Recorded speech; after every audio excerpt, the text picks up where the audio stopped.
चांद पर soft landing करके भारत चंद्रमा के साउथ पोल पर पहुंचने वाला पहला देश बन चुका है। 21 अगस्त को रूस के लूना 25 मिशन ने यहां लैंड करने की कोशिश की थी, लेकिन फेल हो गया। अमेरिका और चीन ने भी चांद पर अंतरिक्ष यान उतारने के लिए एडवांस मिशन शुरू किए हैं। इस रेस में स्पेसएक्स जैसी कुछ प्राइवेट कंपनियां भी हैं। आखिर चांद पर ऐसा क्या है कि सब खोजने में लगे हैं? चांद पर पहुंचने की इस रेस के पीछे असली मकसद क्या है?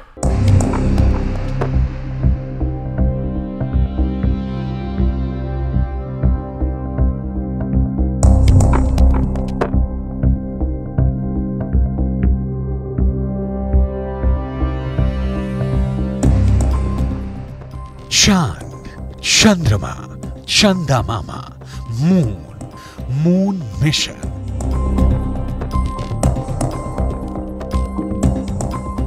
पीढ़ियों से हम चांद तारों की कहानियां सुनते आए हैं। वो कहानियां अब पुरानी हो गई हैं। नई कहानी यह है कि पूरी दुनिया अब चंद्रयान 3 की कामयाबी की दीवानी हो गई है।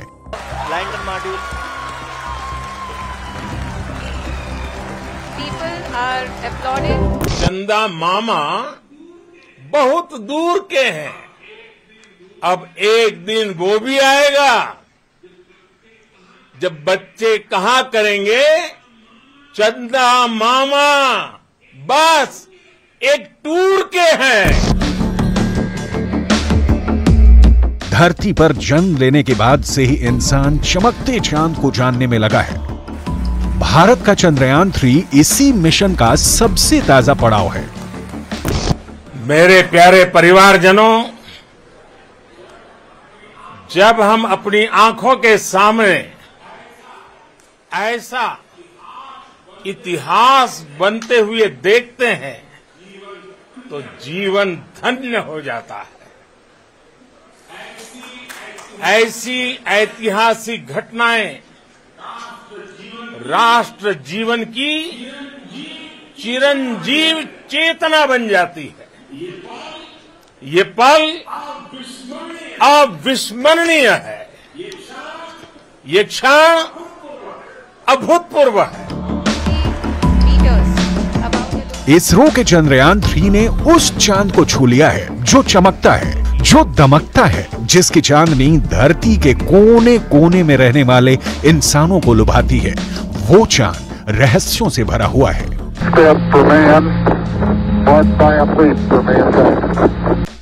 गगन में मगन होकर सदियों से पृथ्वी का चक्कर लगाने वाला चांद कवि की कल्पनाओं में रचा बसा है। अलग अलग मजहब में चांद की अलग अलग व्याख्या मिलती है। चंद्रमा हिंदुओं की आस्था में है, चांद मुसलमानों की अकीदत में है। वही चंद्रमा दशकों से ज्ञान और विज्ञान की दुनिया का केंद्र बिंदु बना हुआ है। उसी चांद के दक्षिणी ध्रुव पर अब भारत की पहुंच का डंका बज रहा है। लैंडर मॉड्यूल पूरी तरह से सेफली और सॉफ्टली चंद्रमा की सतह पे लैंड हो चुका है। भारत चंद्रमा के उस दक्षिणी ध्रुव पर पहुंचा है जहां आज तक दुनिया का कोई भी देश नहीं पहुंच सका। अब आज के बाद से चांद से जुड़े मिथक बदल जाएंगे, कथानक भी बदल जाएंगे और नई पीढ़ी के लिए कहावतें भी बदल जाएगी। चांद पर इंसान का पहला पांव।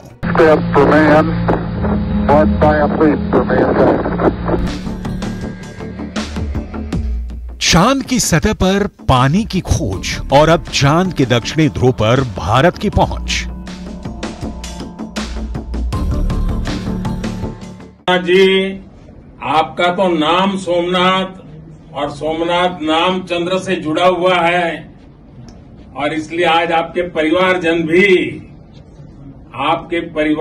भी बहुत आनंदित होंगे।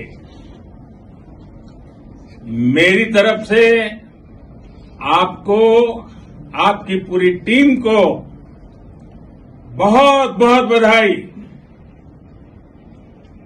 और सबको मेरी तरफ से अभिनंदन कह दीजिए और हो सके उतना जल्दी मैं आप सबको रूबरू में भी बधाई दूंगा।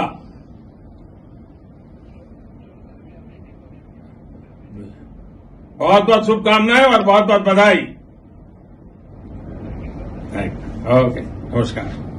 चांद को समझने की जिज्ञासा इंसानों में पहले भी थी और आज भी है और आगे भी रहेगी। यही जिज्ञासा भारत के चंद्रयान मिशन का मूल आधार है। इसी जिज्ञासा को शांत करने के लिए इसरो ने चंद्रयान 3 को चांद पर भेजा है। चंद्रमा के बारे में काफी कुछ खोज लिया गया है, लेकिन अभी भी ऐसे तमाम रहस्य छिपे हुए हैं जिसके बारे में हमें नहीं पता है। उन्हीं जानकारियों को चांद पर पहुंचा भारत का विक्रम लैंडर और प्रज्ञान रोवर देने वाला है।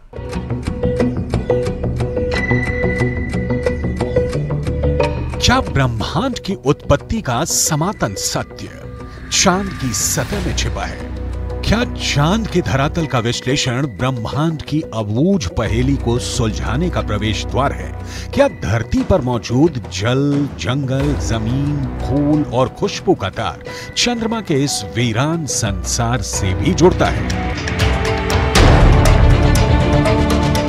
चांद पर पानी की खोज के बाद भारतीय अंतरिक्ष अनुसंधान संगठन यानी इसरो अब चांद पर जमी बर्फ का विश्लेषण करने में जुटा है। चांद की सतह की बनावट को समझने में लगा है।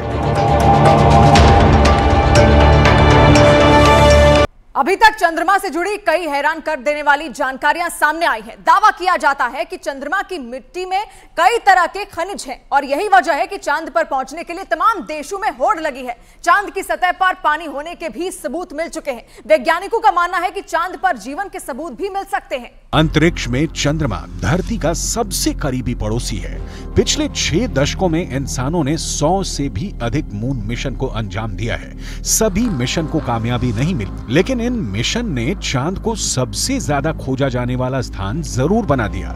बावजूद इसके चंद्रमा हमारे लिए आज भी रहस्य बना हुआ है, क्योंकि उसके दक्षिणी छोर की पूरी सच्चाई से दुनिया अब तक अनजान है। We are looking for very exciting 14 days from now for Chandrayaan 3, and as Honorable Prime Minister has mentioned, it is not Chandrayaan 3 alone, it is for future scientific exploratory missions. This is the beginning of a golden era. विज्ञान कहता है कि चांद पर मिट्टी है, चांद पर पानी है। सवाल है कि अगर वहां मिट्टी भी है और पानी भी है तो जिंदगानी क्यों नहीं? क्या भारत का चंद्रयान 3 इस सवाल का जवाब पता करने वाला है? चंद्रमा पृथ्वी के चारों ओर चक्कर लगाता है, लेकिन हमें चांद का एक ही हिस्सा दिखाई देता है। चांद का दूसरा हिस्सा धरती से दिखाई नहीं देता। इसे चांद की डार्क साइड कहते हैं, जिसे धरती से देखना मुमकिन नहीं है। चंद्रमा का जो हिस्सा हमें धरती से नजर नहीं आता उसे वैज्ञानिकों ने चांद का डार्क साइड नाम दिया है। इसे डार्क साइड के अलावा फार साइड भी कहा जाता है। भारत के चंद्रयान 3 मिशन का मकसद भी इसी डार्क साइड पर रोशनी डालना है। यह डार्क साइड है चंद्रमा का दक्षिणी ध्रुव, जहां चंद्रयान 3 के लैंडर ने सॉफ्ट लैंडिंग कर इतिहास रच दिया है। चंद्रयान 3 का विक्रम लैंडर चांद के दक्षिणी ध्रुव पर उतरा है। चंद्रमा का यह हिस्सा उसका सबसे ठंडा इलाका है, क्योंकि यहां सूरज की रोशनी बहुत कम पहुंचती है। सूरज की किरण तिरछी पड़ने की वजह से चांद के दक्षिणी ध्रुव के ज्यादातर हिस्सों पर काफी अंधेरा रहता है। यही वजह है कि यहां का तापमान भी काफी कम होता है। अमेरिकी स्पेस एजेंसी नासा की एक रिपोर्ट के मुताबिक दक्षिणी ध्रुव के कुछ हिस्सों पर सूरज की रोशनी आती है। जहां सूरज का प्रकाश पहुंचता है वहां का तापमान करीब 54 डिग्री सेल्सियस रहता है, लेकिन चांद के दक्षिणी ध्रुव के ज्यादातर हिस्सों पर सूरज की रोशनी नहीं पड़ती और इस वजह से वहां का तापमान -248 डिग्री सेल्सियस तक पहुंच जाता है।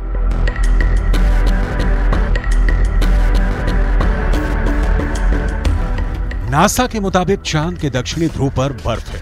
बर्फ के साथ दूसरे कई प्राकृतिक संसाधन भी हो सकते हैं। साल 1998 में नासा ने मून मिशन के तहत यह बताया था कि दक्षिणी ध्रुव पर हाइड्रोजन है। नासा का दावा है कि अधिक मात्रा में हाइड्रोजन होने की वजह से वहां बर्फ की संभावना है। इसके अलावा चांद के दक्षिणी ध्रुव पर बड़े बड़े पहाड़ और कई गड्ढे हैं। चंद्रमा पर नजर रखने वाले वैज्ञानिकों की माने तो चांद के दक्षिणी सतह पर कई सारे गड्ढे ऐसे भी हैं जहां अरबों साल से सूरज की रोशनी नहीं पड़ी है। ऐसे में चंद्रयान 3 का चंद्रमा के ऐसे इलाके में जाना और जानकारी जुटाना अब तक के हुए सभी मून मिशन के बीच मील का पत्थर जैसा है और स्पेस साइंस की दुनिया में यह ऐसा करिश्मा है जिसे अभी तक कोई देश नहीं कर सका था। चांद के दक्षिणी ध्रुव वाले हिस्से में बड़े बड़े क्रेटर हैं, जिन्हें आम बोलचाल की भाषा में गड्ढा कहा जाता है। ज्यादातर गड्ढे ऐसे हैं जहां अरबों साल से अंधेरा है। अमेरिका के नासा के मुताबिक घुप अंधेरे के बीच यहां बर्फ का जमाव हो सकता है। अंदाजा ये भी है कि चांद के दक्षिणी ध्रुव पर अरबों सालों से पानी बर्फ के रूप में जमा हो सकता है, जिसके अध्ययन से सौर मंडल से जुड़े और भी कई रहस्य खुल सकते हैं।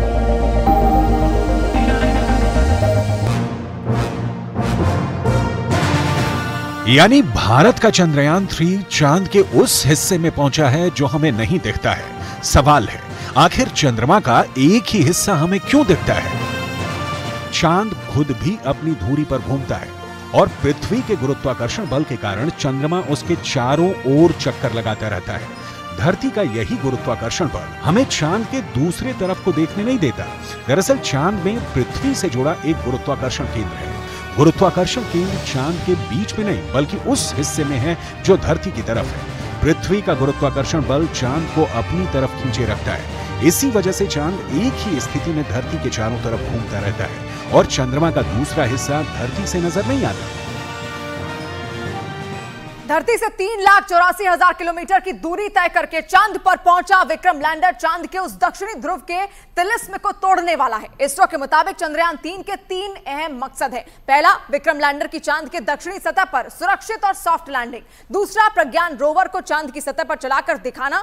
तीसरा, वैज्ञानिक परीक्षण करना, जिसकी धमाकेदार शुरुआत हो चुकी है। चंद्रमा के रहस्यों की खोज में सबसे पहली कामयाबी 1959 में तब के सोवियत संघ को मिली थी, जो अब रूस के नाम से जाना जाता है।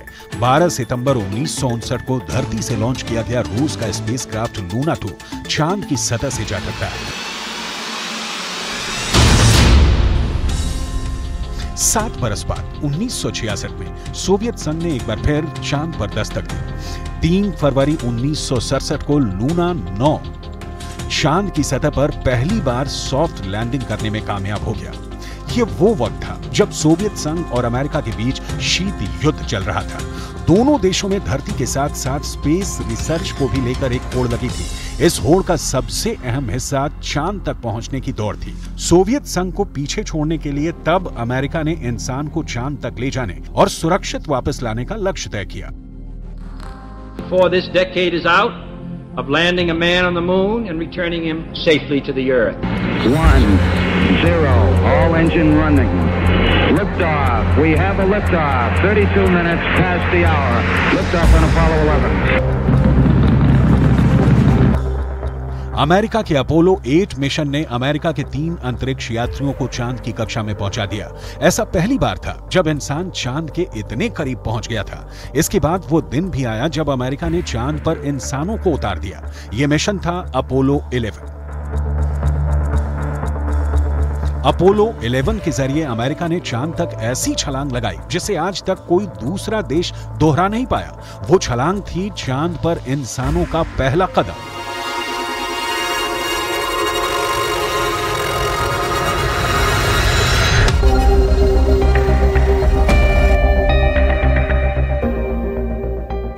जुलाई 1969 को अमेरिका के अंतरिक्ष यात्री नील आर्मस्ट्रॉन्ग चंद्रमा पर पैर रखने वाले पहले इंसान बने थे।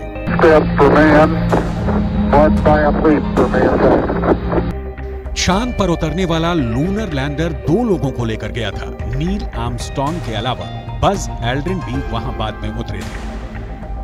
अपोलो 11 मिशन ने चांद से मून रॉक्स लाकर एक अलग इतिहास रचा।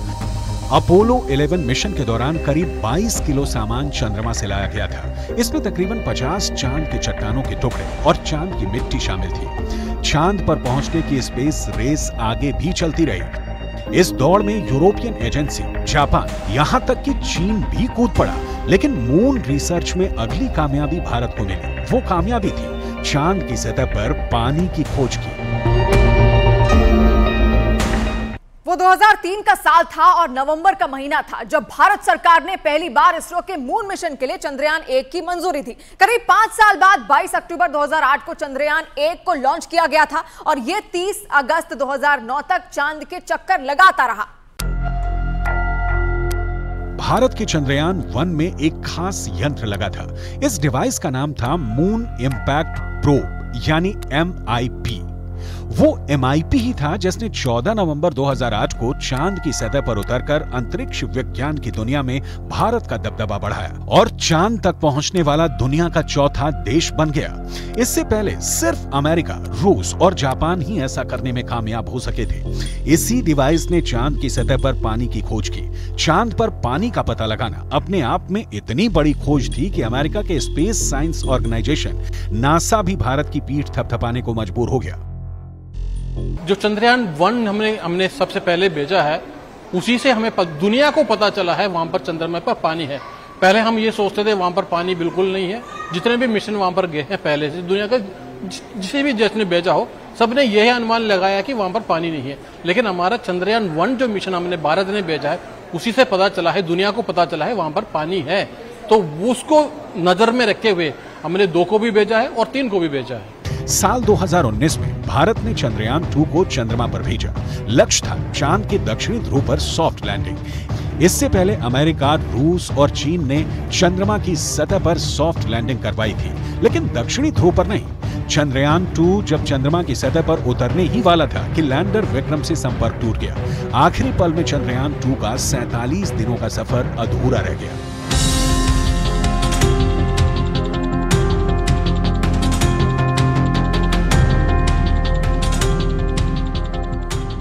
आखिरी पलों में जब विक्रम लैंडर का संपर्क टूटा तो वो चांद की सतह से सिर्फ 2.1 किलोमीटर ही दूर था। तभी ग्राउंड स्टेशन से संपर्क टूट गया। विक्रम लैंडर से भले निराशा मिली है, लेकिन ये मिशन नाकाम नहीं रहा है, क्योंकि चंद्रयान 2 का ऑर्बिटर चांद की कक्षा में अपना काम कर रहा है। इस ऑर्बिटर में कई साइंटिफिक उपकरण हैं जो अच्छे से काम कर रहे हैं।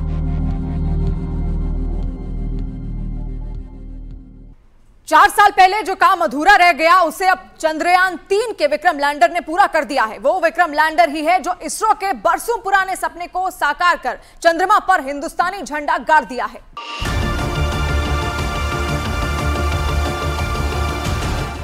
भारत का विक्रम लैंडर, विक्रम की वीर गाथा, उसके पराक्रम का यशोगान अनंत काल तक सुनाया जाएगा। इसरो श्री एस सोमनाथ। लैंडर के अंदर ही रोवर होता है। रोवर लैंडर के चंद्रमा पर सफल लैंडिंग के बाद बाहर निकलता है। लैंडर से बाहर आने के बाद रोवर चंद्रमा की सतह पर शोध करने को तैयार हो जाता है। इसरो ने चंद्रयान 3 के रोवर का नाम प्रज्ञान रखा है। चंद्रयान 2 के रोवर का नाम भी प्रज्ञान था।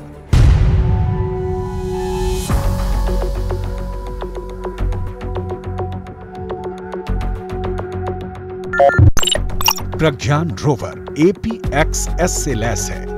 APXS यानी अल्फा पार्टिकल एक्सरे स्पेक्ट्रोमीटर।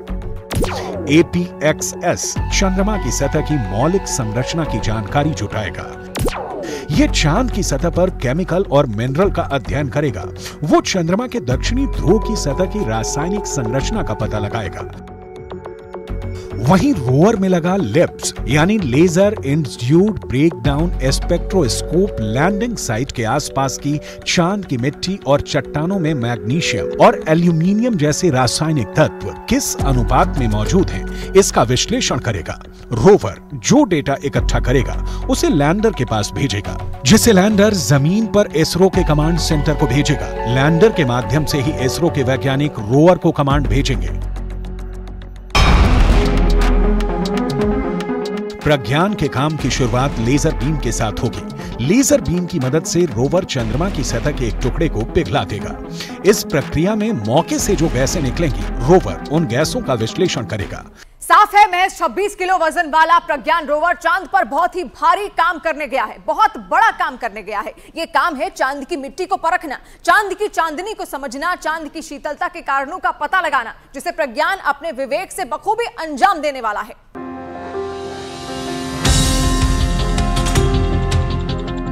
प्रज्ञान रोवर में कुल 6 पहिए लगाए गए हैं। इनमें से पिछला पहिया इस तरह डिजाइन किया गया है कि यह आगे बढ़ने पर अपने पीछे चंद्रमा की सतह पर सारनाथ में अशोक की लाट से लिया गया भारत का राष्ट्रीय चिन्ह अंकित करेगा।